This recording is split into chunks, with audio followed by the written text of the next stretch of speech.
Hello everyone. Welcome once again to the Peaceful Solution Character Education Certification course. If I can get someone to turn on that TV right in front of me, that way I'll know it's there.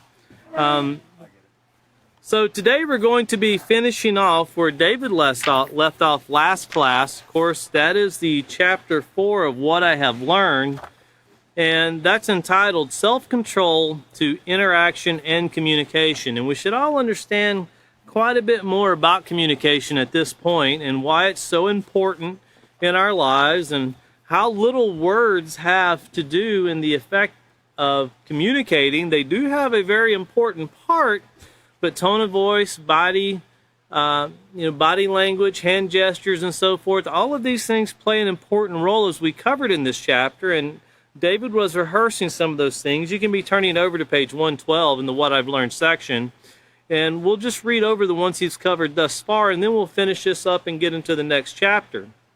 But of course, when you think about communication and how we have to go through the day and the interaction that takes place and how our choice of words play a huge part, but how we say it also. You know, that's the reason that text messaging, when it first started out, it was considered, if you had one of those phones where you had to press a letter 6 times just to get the one you wanted, it wasn't very impressive. And then it started catching on once the smartphones came out and the keyboards on the phones came out. BlackBerry made it popular with the phone they had. But they knew there was something missing because the words alone didn't do enough. So they started creating emojis and all of these other animations that go into texting now or messaging to help people get their point across. Because you can, and I've gotten text before and I'm reading the text and I'm like, oh, I don't know if they're glad, angry, or sad. I'm not for sure which one this is. And that's the way this interaction takes place with other people. But we also covered some very important things about how we are to react, and we went over the RESPOND acronym in this chapter, and we're going to go over it a little bit more again tonight on how the only person we can control when we are speaking is us. The only person that can control how the conversation is going on our behalf is us. We can't control someone else, but we can control us. So looking over here to what I have learned, and these are the points that David had covered last class, and then we're going to pick up about midway. Of course, he covered the way that we communicate can lead to misunderstandings and conflicts. And this is due to probably the lack of information or the way someone takes something in a misappropriate way, as David covered.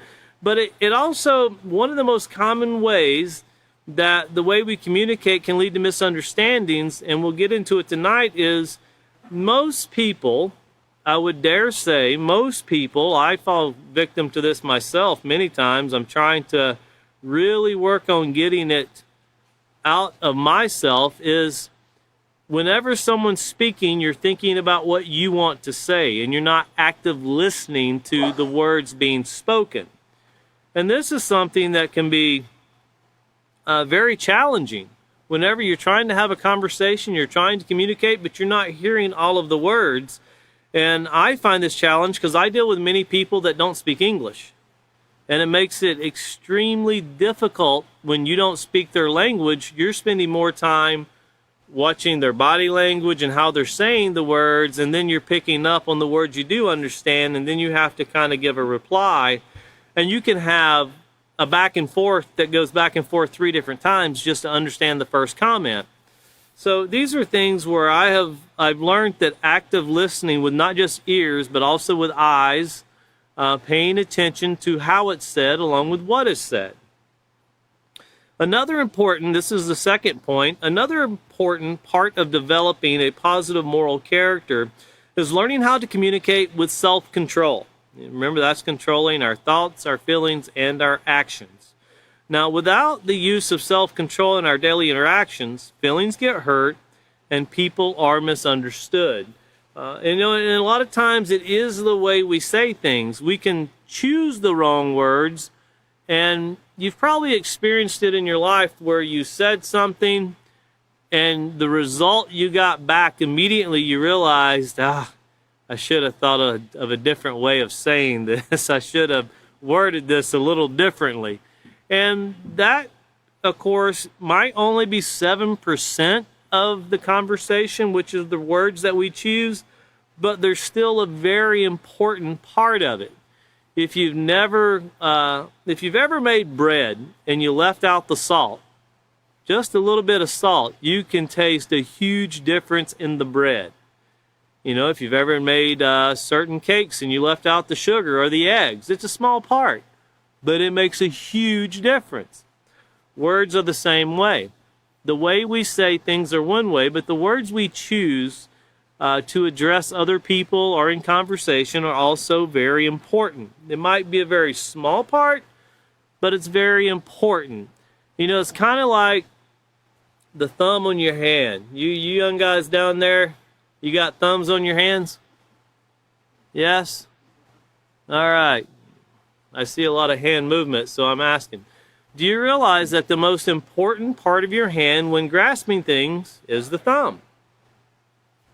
And they'll even go so far in medical procedures, if someone loses their thumb from their hand, they'll replace it with the person's big toe.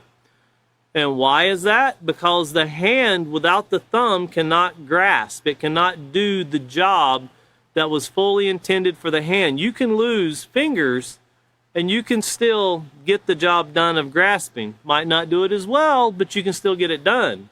But the thumb itself, even though it's off to the side here, doesn't seem like much. Try to go through, just a couple hours. Don't even go through the day. Go through a couple hours and try to use your hand and not use your thumbs.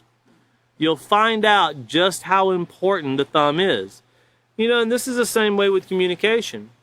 You can take the smallest part out that you think is unimportant, which could be words, could be body language, could be tone of voice. They're all very important, and they all make the conversation come together. And when we don't control that, and remember, part of controlling something is recognizing it. That's part of having self-control, is recognizing the ingredients it takes to bring this interaction about. And then the third bullet point David covered was, for communication to be successful, there must be a speaker and a listener. Now, that doesn't mean that you're always the speaker and the other person needs to be the listener, right? Both aspects of communication, notice both aspects of communication, the giving and receiving, requires self-control. And, if you think about it, and this can be very common when there lies a problem. Most people today, when there's a problem and they need to contact someone, think about it. Do you think they text people or they call people? Usually if there's a problem, it's a text, because you don't really have to very quickly give a reply. You can consider how long you want to take to reply to this. And it's become a common part of society. And I've noticed that in certain conversations with certain people, when you ask a question that someone doesn't like, the text just stops. And there's no reply. The only downside to texting is, if you're like me, I probably have about 200 or 300 messages just in text I haven't read yet. WhatsApp is another probably 1,000 I haven't seen yet. And it takes a while to get through when everybody starts texting. Sometimes a phone call works a lot better. And, like we tell people, if you text someone and don't get a reply, then just give them a phone call and say, hey, did you see my text? Never think, for a moment, remember we covered jumping to conclusions, well, that person's just ignoring me. Well, not necessarily, because I know of people that, I had someone come to me the other day and they said, I really think that guy's ignoring me. And I said, I know that person very well and they're extremely busy. I promise you, if you call them, they're not ignoring you. They're just very busy. And your phone call will be one that falls in amongst a lot of phone calls. But just make sure that if you don't get them the first time, call back. They'll talk to you and then they'll work it out. But never just think that, with the aspects of communication, when you're trying to get a hold of someone, always put forth that effort it takes for this communication to take place. And then the next bullet point, when speaking to others, I can practice self-control by always considering what I say, how I say it, and to whom I am saying it. And that's another important aspect of chewing up our words before we spit them out, as the author of The Peaceful Solution used an older lady in Alabama that was celebrating her 100th birthday. She was talking about that's how she had so many friends, in life. And another thing to realize when we talk about this, controlling what we say and how we say it and to whom we say it, always remember that if you've ever said something inappropriately to someone, and well, how did you feel about it? Did you feel bad about it? Did you ask, that person, did you apologize to them, ask them to forgive you and so forth? And if you've ever done that, consider that when someone does that to you, they're owed that same opportunity. So you don't cut those bridges or exit the communication, because that is the very foundational part. As when we move forward, when we get to respect unit, positive communication is the foundation for respect. And that's why it's so important in what we're covering right now, because this respect is going to be needed in our society to see it improve. Everyone's talking about how negative society is. I've seen on the news just before I come up here where they have $9 diesel fuel in California and $8 gasoline. And yeah, that's astronomical. That's really expensive. And they still have on the news about the school shootings, and not just one. I don't know if you knew there were more than one in the last couple weeks. There were a couple, and that's horrific. And I'm not trying to downplay that at all. Any loss of life, especially when you're talking about innocent young children that literally were just doing what was required of them by going to school, and then they suffer from such acts of a very young person themselves. But this communication that is trying to be brought out into society, and I want you to think about this as we finish going through this, what I've learned. Everybody sees there's problems in society, and everybody's talking about the problems in society. But how many people are actually doing anything to address those problems? We hear about gun control all the time. We hear about maybe making some changes to this or that. We talk about how horrific, and I'm not downplaying this, it is horrific for children, whether it be 1 or 19, to be shot. If you read the details to those children being shot, a lot of them had to be identified by DNA. I don't know if the mind of people actually knows what occurs to the human body when they're shot with a high-powered rifle. If you've ever seen a deer get shot with a high-powered rifle, we kind of picture there's a little hole and the child went to sleep. These things are horrific. That's why many people that go in on EMS and DPS here in the state of Texas, they have a hard mental battle when you see a child and you can't identify it from the face. You're going to have to go get something from the house, the DNA, to identify it.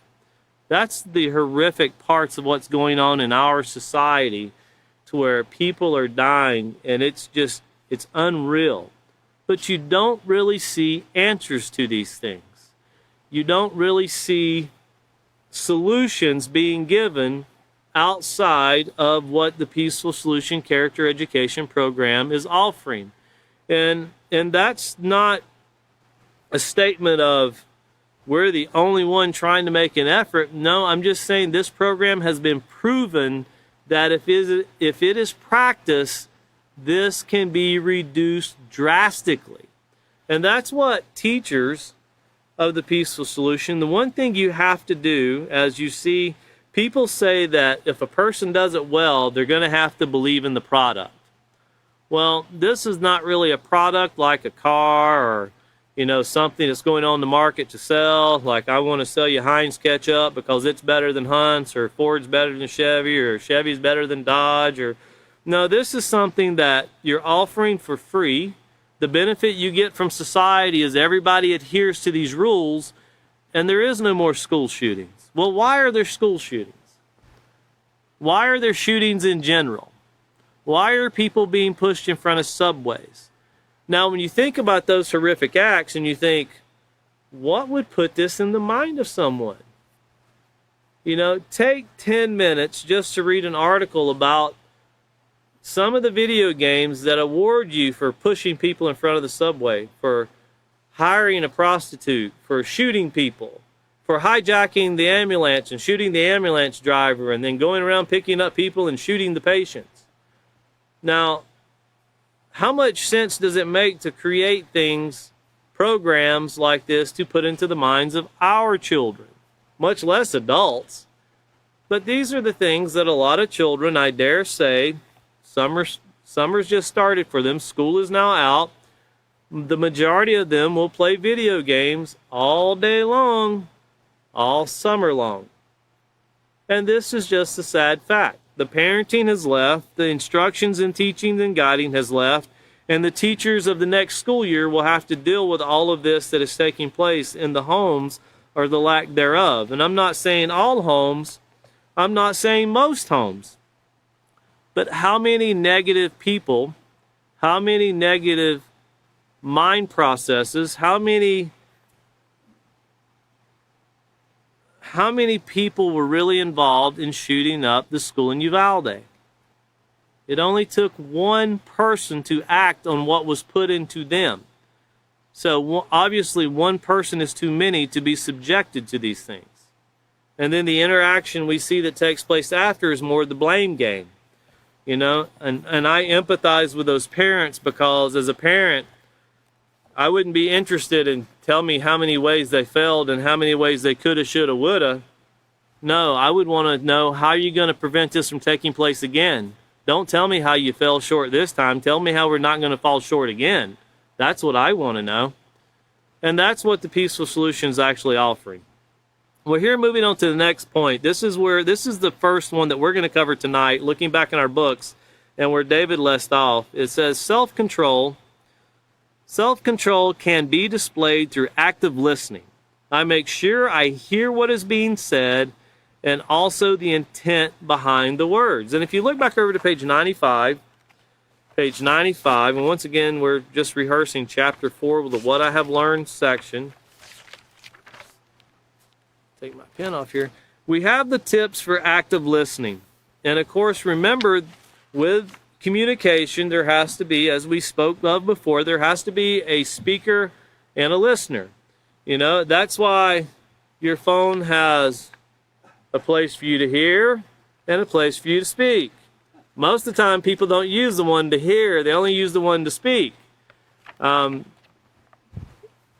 I usually joke to my children about that sometimes. It's like, you don't even need a headphone. You can just take that thing off. You just need a speaker. And that's sometimes how, when we get excited, when we feel like we got to get things across. But now sometimes, just also remind yourself, sometimes when we're speaking, we just need someone to listen. And that's when you go to a trusted authority. That's when you go to a guidance counselor. You know, that's when teachers have these readily available where they can send students to the guidance counselor. But that's when, you know, even as a parent, sometimes you just need to listen. You don't need to speak. And that's okay too. But here on page 95, we covered these tips for active listening. And the very first one was reflect what you think the speaker is feeling. So you're not saying it in a statement, you're saying it more of a question to make sure you understand. And notice it says this can be done by using such statements as, it sounds like, it seems like, could it be that you are? You know, so you're pretty much saying it in a way that causes them to confirm what you thought you have heard. And then, of course, the second tip here we have is do not interrupt or change the topic of conversation until you are sure that the other person has finished speaking. You know, this is one thing that I've been challenged with, but this is one thing I've always was amazed. I dealt with the author of The Peaceful Solution for many years, and this was one thing about his character I was always amazed that he always did. Whenever you were speaking, he would not speak until you were finished. And then when you were finished, he would make sure there was a pause in between you speaking and then him speaking. And I was always impressed by that. And I have very close friends that are the same way. They've developed this. It's very valuable to have in your character. It's a challenge, but it's very valuable to have. It requires a lot of self-control. But these are things that make people better communicators, all-around communicators. And notice it says, if you here in the second tip, if you have ever really wanted to talk about something, then you're aware of how great it feels to have someone listen to you. People can readily tell when someone wants to hear what they have to say. For example, you start telling your brother about a funny incident that occurred at school, and right in the middle of your story, he jumps to start telling you about his day at school. You know, and these are something, it could be something very, I wouldn't say insignificant, but a minor detail here. But what if it's something serious? You know, there's many, many times where you have youth that say they cried out for help, but no one really listened. And studies have shown that's actually the truth. A lot of people have cried out for help, but they were not taken seriously. Well, we have to make sure that when we listen with the seriousness, we listen with the, complete, even if we have to take the phone and put it over here, because a phone is a magnet, and we're going to get into that on our next class. A phone is, and I know people can be very busy, but there are certain times to where you just got to put the phone away so you can actively listen. No matter how important you think the phone call is coming in, there are sometimes that phone has to be put away and your attention has to be put on the conversation itself. But also, now, as you'll learn as we're going through this book, cell phones were not as predominant in 2000 as they are today. Back in 2000, I would dare say mostly adults had cell phones. Today, we went into schools where first graders all had cell phones. And that was very impressive to me that first graders had cell phones and most of them had internet service. That was not impressive. That was horrifying to hear. But here the third tip. It says, when you are actively listening, use an appropriate amount of eye contact. In other words, that's not the way you want to do it. Well, I read this book online, and if you can't look at me straight in the eye the whole time, you're lying. Not really, that's not the way it really works. But also, you use eye contact to show, it's part of, and we'll get into this in the Peaceful Solution, but it's a part of affection, and it could be like an empathy, so to speak. You're putting yourself in the other person's shoe, but you're listening, you're engaging them.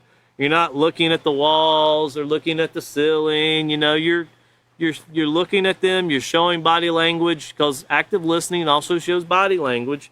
But you're showing you're taking it in, so you can actually give a reply, or you're just there to hear in general. But when you're active listening, you use appropriate eye contact, and it says, in other words, notice, don't stare at someone to the point where they feel uncomfortable. On the other hand, don't avoid making eye contact altogether.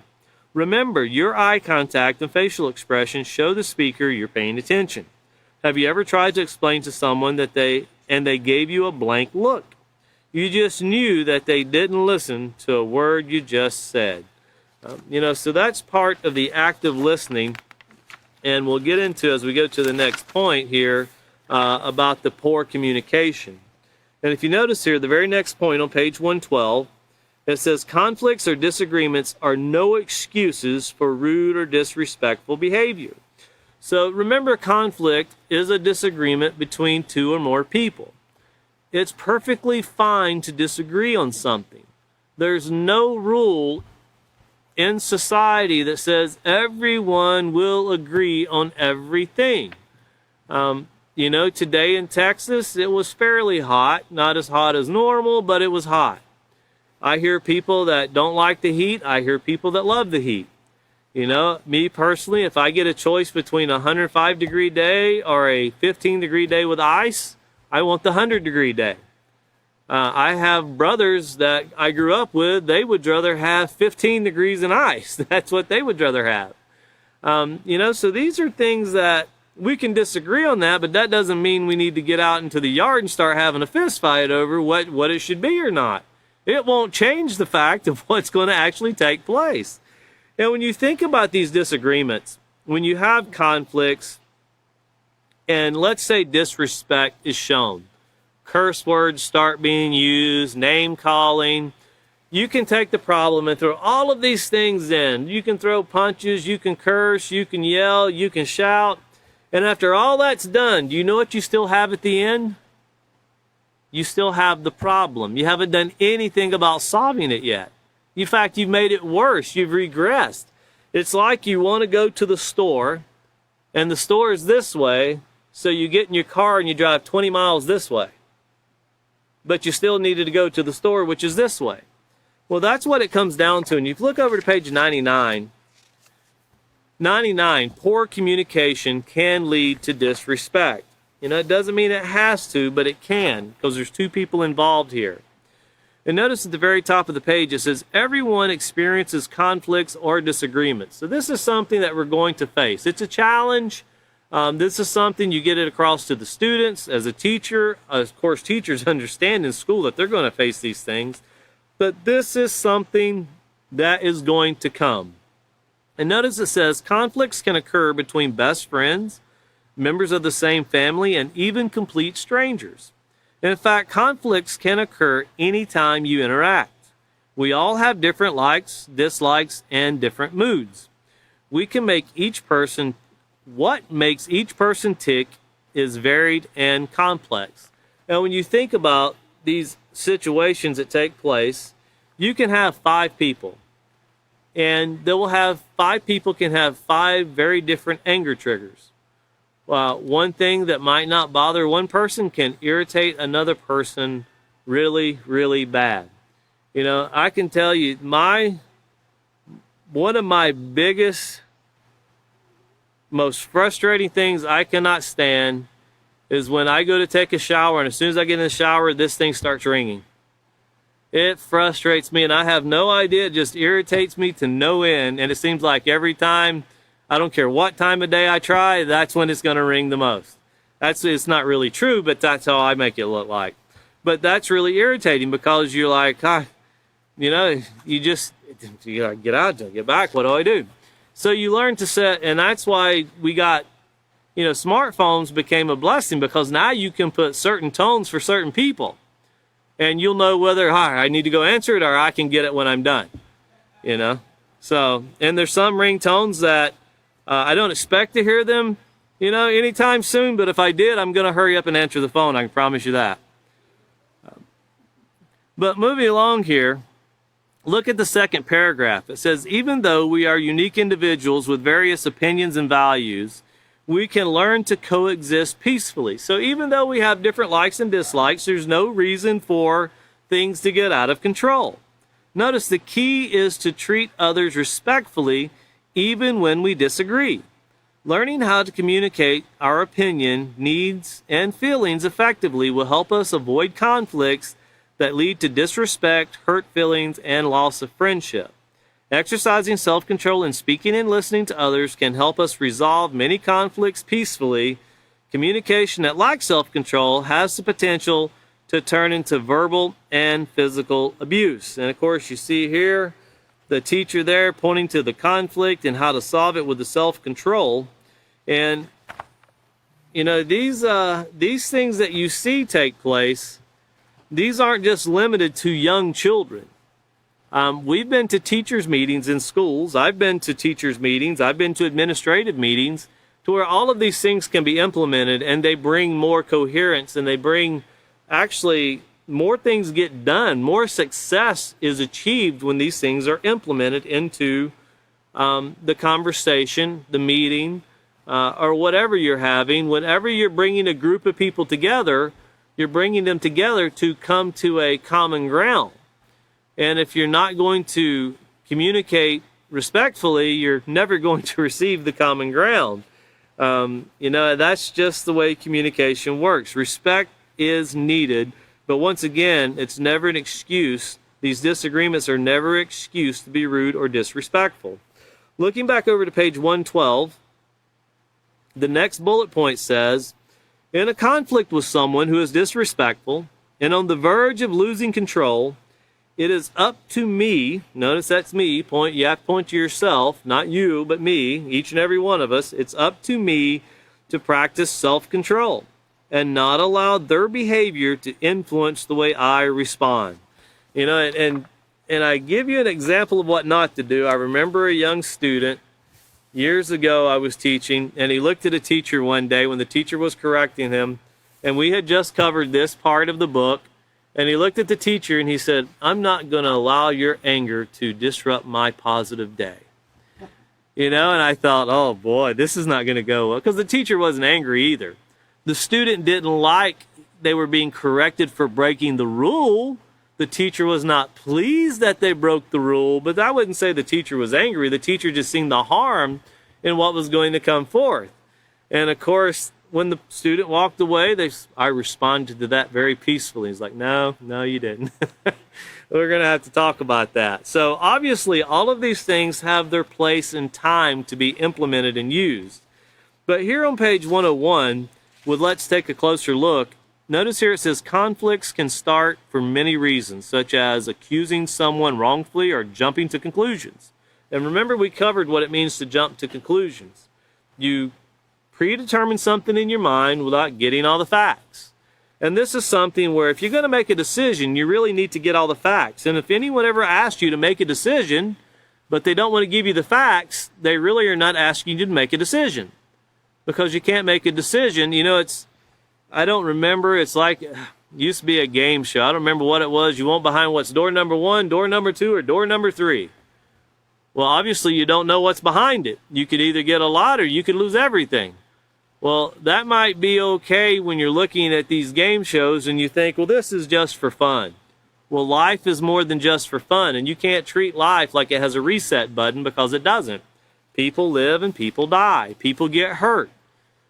People suffer emotionally from things that are done wrong.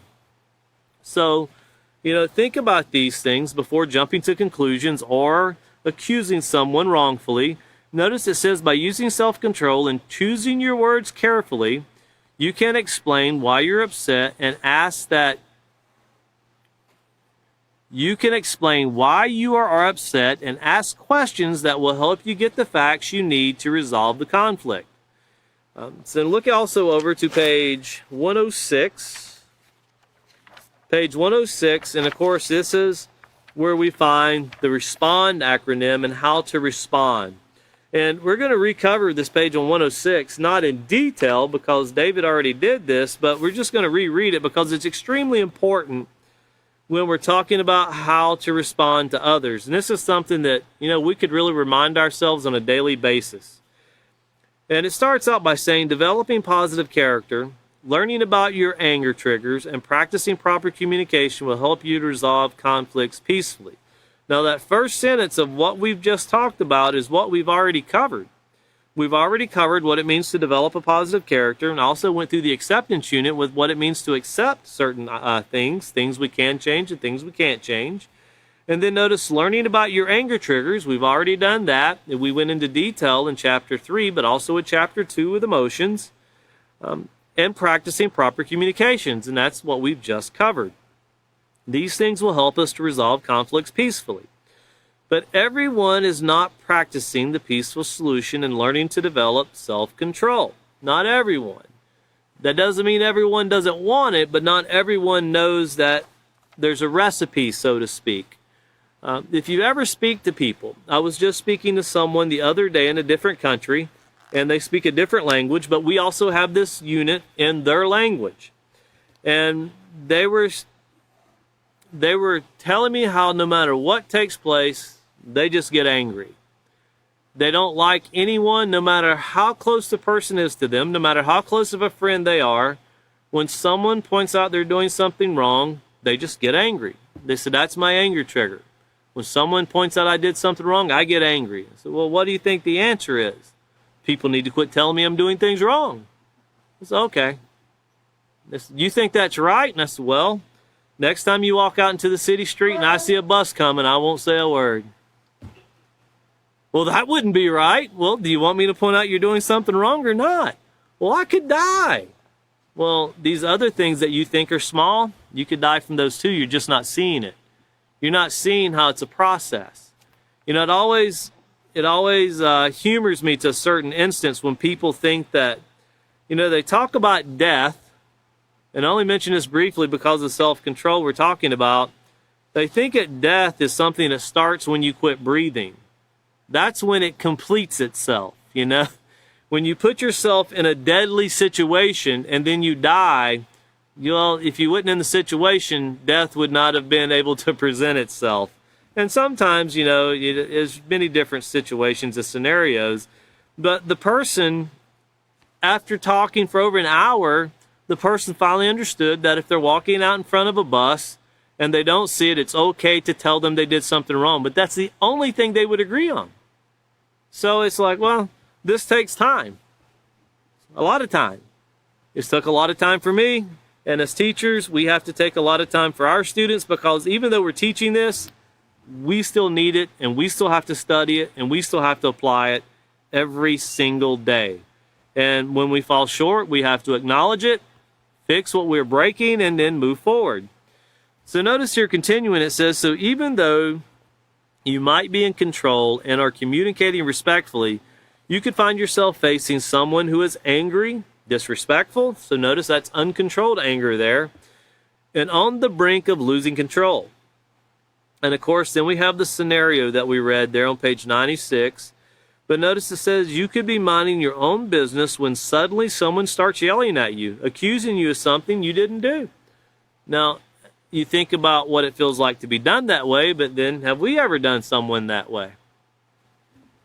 Continuing on here, it says, when you are in a conflict where someone is on the brink of losing control, it's up to you to not allow their behavior to influence the way you respond. This can be very difficult to do, especially when someone's cursing you, yelling at you. This is something we've talked about before, but if you're working for customer service, you pretty much have to have this down. Because I will never forget our experience of teaching customer service for AT&T in Argentina. And if you don't know it, during the day when you call AT&T customer service, you get part of the time you get Argentina, the other time you get India. It just depends on what part of the day you're calling. And of course, when they're talking to customer service, they don't see the person on the other side of the phone. They don't see the person who's actually there to help them. They see the person at the AT&T store that they didn't like, or they see the bill in front of them that came from another place where that person's not located, and they start yelling, screaming, cursing. And you wouldn't think it would be that bad, but after we met with these people, I tell you, I left there. I will never look at talking to someone in customer service the same way as I used to. I used to think that, well, customer service is where you vent your problems, because that's usually how it was advertised. You vent your problems here. If you're a person that gets yelled at, demoralized, and talked to, downgraded all day long, that job cannot pay enough. And we actually had people that were sitting there crying in the classroom due to the way that they're talked to on a continual basis. And these people, these jobs in Buenos Aires, Argentina, they were some of the best paying jobs in a society that was very poor. So they didn't want to lose their job. So they had to set their minds, when I go to work, I'm going to be treated like trash the whole day. That's pretty much how it's going to go. And one of the ladies spoke up. She goes, it's not really true to say we're treated like trash every day, all day, but every day you're going to get at least one person that's going to test your desires to hold your job or to walk away from your job. And, I asked this, what is the greatest challenge that you face when people disrespect you? And I really expected them to say what they did. The greatest challenge is not taking it home and taking it out on someone else. Because you've been done that way all day, and when you go home, you naturally have to release. The challenge is not going home and displacing your anger to those who are at your house. Well, notice here it says the likelihood is that some of your triggers will be pushed, and that's guaranteed. If you're not on guard, you can lose your cool, blow your top, and respond with anger. This will only make the situation worse. In situations where someone else is irritable, angry, and aggressive, you must still maintain your self-control. Notice you must still maintain it. President Lincoln once said, "It is bad enough when one fool loses his head. It's doubly bad when there are two." You can learn to communicate effectively even when others have lost control and have created a crisis situation. A crisis exists when the outcome of a situation can be potentially dangerous. Success in handling a crisis situation and maintaining self-control depends on the way you respond. You know, and years ago, you would have never thought that this right here takes place even as you drive down the road. Someone pulls out in front of you, someone runs a stop sign, someone tells you you're number one with the wrong finger, you know, they're pointing at you. We'll just leave it at that. And they start yelling obscenities. You know, it's always amazing. I know of quite a few people, none of these people are in the Peaceful Solution, by the way, but I know of quite a few people that have baseball bats in their car just in case of road rage. And I thought, who would have ever thought that a baseball bat's going to fix something? So someone just offended you with a 4,000-pound object, and you think a baseball bat's going to fix that. You know, the only problem is you see on the news when someone pulls out the baseball bat, well, the other person usually pulls out a gun. And now you have a 4,000-pound object and something that travels very fast. You know, people can't hit a baseball at 92. Hitting the bullet you're not going to do it. But they get these things in their mind that, well, this is what I need to bring peace to the situation. What could bring peace to the situation is just forgive somebody for making an honest mistake. And have you ever driven down the road and seen people they're sitting at a stoplight. And then as everybody starts moving, they're still sitting at the stoplight. And you notice they're like this as they're driving. Or you see people driving doing this. You know, when you think about that, and why are we talking about that with this? Well, we're building up to our next chapter we're going to go into, because this responding, I would have brought a news clip about a young man that was on a motorcycle, and a lady pulled out in front of him, and she was on Google Maps. And you find this out later in the video. And she's looking at Google Maps, and she doesn't see the guy on the motorcycle. He pulls out in front of her, and he's able to get out of the way, but he pulls up beside of her car at the stoplight, and he stomps the driver's door in on her car. And it looked like it was a fairly new car. And she could not understand why that guy was stomping her car. And he said, what's on your phone cannot be more important than my life. And she still did not understand what he was talking about. She still didn't understand she pulled out in front of him.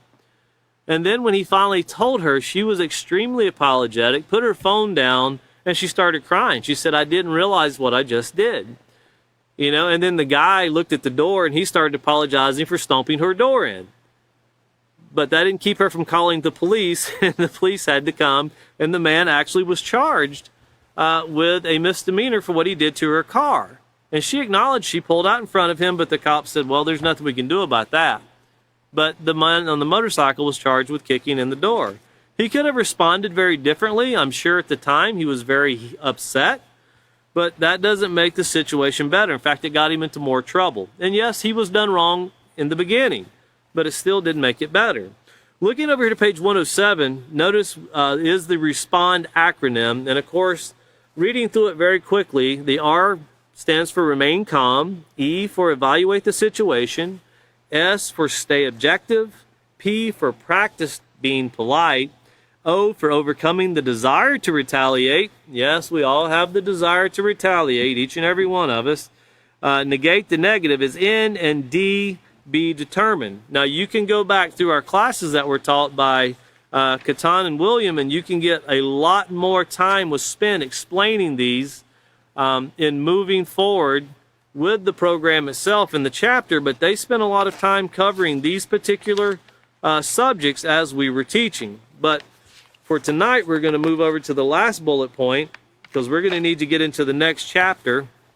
The last bullet point here in chapter 4 is, once I have responded appropriately and found a peaceful solution, I can be glad that I made the right choice to avoid a crisis situation. Then I can stop thinking about the incident, and notice it's italicized here and in bold print. Circle it, underline it. What can you do? You can let it go.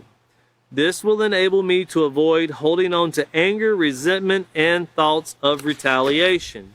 And looking over just a page over, it's on page 111, and notice it says the choice is yours. And that's one thing we've been talking about ever since we first started with the character unit teaching, that everything is based on a choice. And what the Peaceful Solutions goal is to educate each and every one of us, so that we can make better choices. But everything is based on a choice. But here at the very top of page 111, it says, it takes courage and strength of character to practice self-control when you are being deliberately provoked. You must set your mind in advance to use positive communication and respond peacefully even when you are being antagonized. Once you have responded appropriately and found a peaceful solution, give yourself credit for having made the right choice to avoid a crisis situation. And then notice, let it go. Once you've dealt with the situation, if you keep replaying it over in your mind, holding grudges, that's all right. You got to plan when you can get even. Can't do it right off the bat. You got to let it grow out a little bit of time, then you can get them the right way. That doesn't solve problems. So once you handled something and you've dealt with it appropriately, acknowledge, let yourself know, I did this. I was able to handle this, and then let it go. Forget about the situation. Notice here it says, don't replay the incident over and over in your mind. If the person who antagonized you caused you to feel embarrassed or afraid, then deal honestly with these emotions by talking about them with a friend or trusted adult.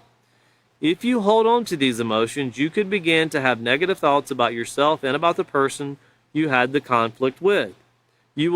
This will cause you to feel frustrated and resentful. If you are not careful to guard your mind and you focus on the negative incident, you could seek to get revenge. And you think about how damaging and how hurtful it can be for it to take place the first time, the second, the third, the fourth. It doesn't help to keep replaying these things in our minds. We have to, once we've dealt with it appropriately, just move forward and let those situations go, and tomorrow's a new day. Especially if it's somebody who you have to engage with on a continual basis. You can't let these ways of communication break down because of one incident. These are things that will help us grow.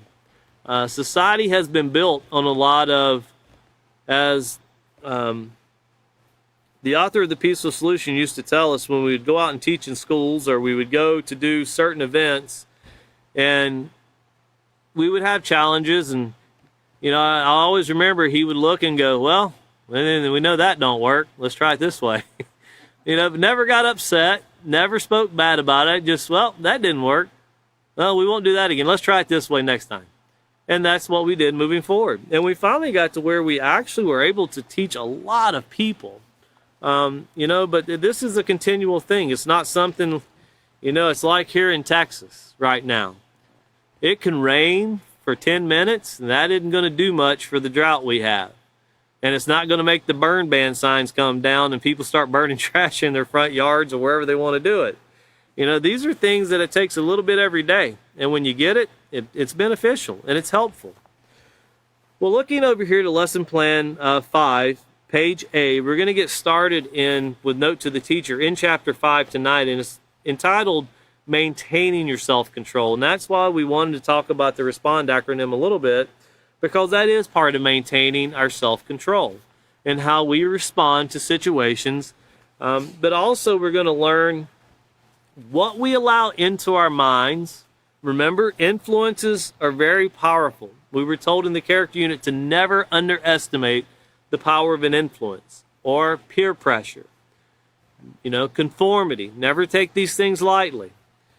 And I want to read to you. First, we'll read the first paragraph here. And I want you to remember, this book is 20 years old. When this book was written, MySpace hadn't come out yet.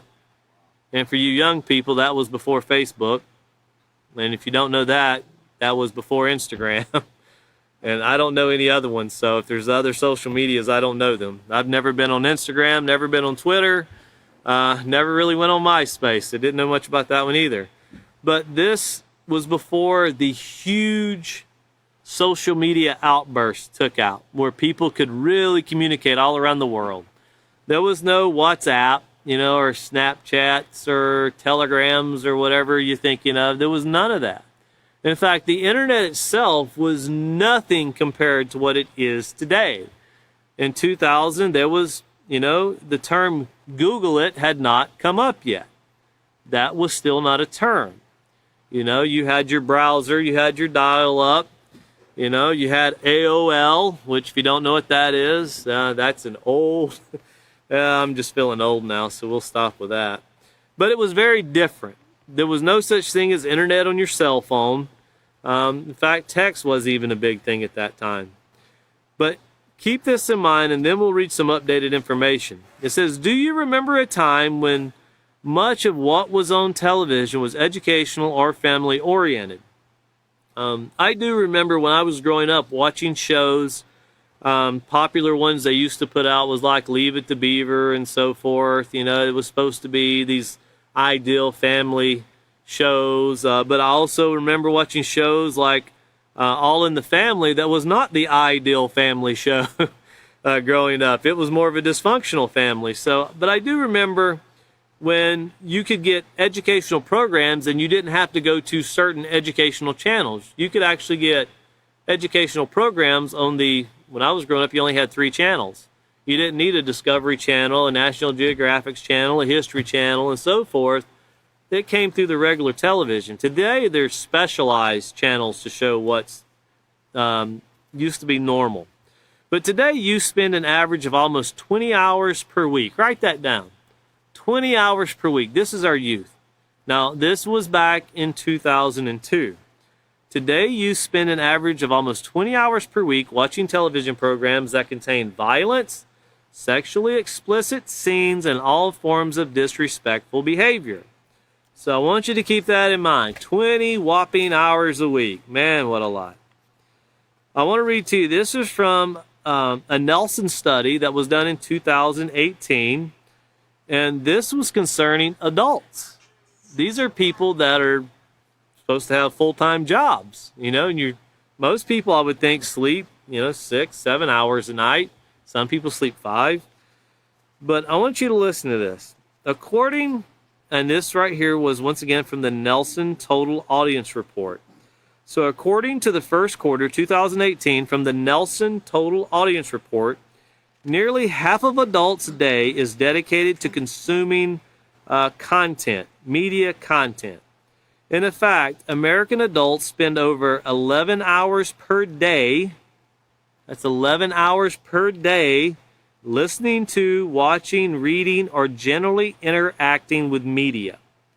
Behind this surge are growing uses of new platforms as well as the younger multicultural generation who leverage them. So you have people for most of the day, and now granted, I think for a lot of people, newspapers used to be something when I was young, I would watch my dad bring home. I said the term newspaper in front of my children, and they were like, what? Didn't have a clue what a newspaper was. To run a newspaper route didn't mean anything to them because we've changed so much as a society. So notice we went from 20 hours a week here in around 2003, 2004, the study was done. 1999 is the study that will be used in this book, to 11 hours a day. But the social media change, the whole idea of what the cell phone does, has so differently changed society and the intake we bring in. Well, I want to read to you an article that actually came out today, a year ago. Well, it's not even been a year ago. So it's June 6, 2021. It says last year, so speaking of 2019, last year the average U.S. adult spent more time per day with most media platforms, formats, and devices, including TV. Although adults will spend nearly as much time with media this year, their TV viewing will drop below pre-pandemic levels. They're saying people got in because of COVID, they watch TV. It says we estimate that the average daily time spent with media increased almost an hour, 58 minutes in 2020, to a new high of 13 hours and 21 minutes per day. That is an enormous... I don't know about you, but I'm thinking, when do they work? Obviously people are on the phone with media when they're supposed to be working. Because I very seriously doubt they're staying up all night and not sleeping. It says some traditional media platforms like TV and print newspapers saw growth for the first time in years, while others fell slightly. But so you know what people did, and you know why Elon Musk even said today you can get back in and start working 40 hours a week or you don't have a job anymore. That's pretty much what he said for his Tesla employees today. Well, what did people do? Well, you can have certain medias all around you playing as you work. One thing I was surprised to see in one of the studies, FM radio is one of the most common things listened to on a cell phone. Because people, they moved from where they originally lived and they grew up listening to certain broadcasts and they want to listen to the broadcast from their home. And then Sirius XM satellite radio has a plethora of stuff on theirs, and people will spend enormous amount of hours listening to satellite radio, which can be talk shows, it can be sports channels, music, is just endless variety of stuff. But people will use these all day long. Now the challenge that I found, and I did look, was in the Sirius XM, and I have subscriptions to Sirius XM. I listen to a lot of news when I travel through that particular forum. So I'm not downgrading them, but I really check to see, is there anything that's educational, like something where it's teaching you to do something? And no, they'll talk about football all day or basketball or car motor racing. They had 5 or 6 channels of comedy. Some you can let your children listen to, is what they say, and some you should never let your children listen to. Didn't go to listen to them to see what the difference was, but I think I can figure out why. But, you think, I wonder what society would be like if you had a channel that taught basic moral principles all day. If you had something where you could actually go to and just listen to programs like this, where people could learn, because even sitting here as a teacher, I can't tell you the endless hours of classes I've sat in as a student, just so I could come and teach what I was taught and then see how it affects me in my life. And know that it's a challenge every day to get these things across to myself. And as a society, we all work together, it can be better. But think about that. I don't know what it takes to get a Sirius XM channel, but that would be pretty cool to have a Peaceful Solution Sirius XM channel. That would be. You wouldn't get the latest sports update. You wouldn't hear about the NFL draft, but at least you would get, a lot of, I'm sure you would get current things taking place in society and how we really don't need to see a nuclear bomb go off in Ukraine to know we don't want nuclear war. You would think that we could understand that, but, well, society has become a believe me, I'll believe it when I see it. And until I see it, if it still doesn't affect me, I still really don't care. But as soon as it starts affecting me, then I start caring. Well, a lot of people are caring right now, paying $6 for gas. But continuing on here, the programs now show, speaking of these media outlets, they now show, including those during prime time, are only one source of many influences affecting the moral character of our children today. This is long before YouTube. You can watch endless amounts of YouTube. There is a certain, and I don't want to identify it other than say, very inappropriate video content that, not that a child should never watch, no human being should ever watch. I seen a study, and I was talking with another teacher, another Peaceful Solution teacher, is a few months ago when that study came out. This one certain very inappropriate video forum that will cause you to get diseases and die. They said that if a person started watching the day they were born, you could watch every second of every day till you're 70 years old, and you would not have seen half of the video content that is now offered on the internet for that particular substance. And there is not one thing in that particular form that will help you be a better person. There are a lot of things in that particular form that will help you do things that will destroy your body and destroy other people's bodies, but it can't help you. And when you think about how much time and energy has went into that, well, there's one thing that's the driving force behind that. It's money. People have done this for money, but it hasn't benefited society. And you learn very quickly the things that benefit society don't really make a lot of money. But the things that society kind of wants right now, and then we wonder why things are going bad, they're very detrimental. But moving along here, so we can finish the first paragraph, it said, what TV hasn't accomplished the internet, video games, and songs have? There is a grave concern about the negative influence media entertainment is having on our youth, and it has gotten so much larger now compared to what it was at this time. The dangers are so much more prevalent in everyone's life. This can't be stressed enough. Volumes of information are available in print. News coverage is steady, and many adults are concerned about the morality of our future leaders. We're going to stop right there on that point because there's some information that we're going to bring next class to also kind of tie this in. But, you know, just imagine 20 years ago, most people never even had a laptop.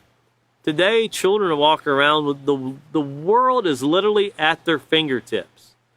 There is not one thing on Google you can't find, and you've got to be extremely careful or have some kind of protection that's guarding your search engine when you search things, or you'll get from innocent searches very bizarre things.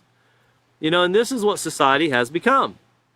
So think about this and what we've talked about, and our next class is going to be June 5th, and it'll be at 5:30, so this coming Sunday at 5:30, and keep these things in mind and look at what's going on in society, and then start considering what is the driving force.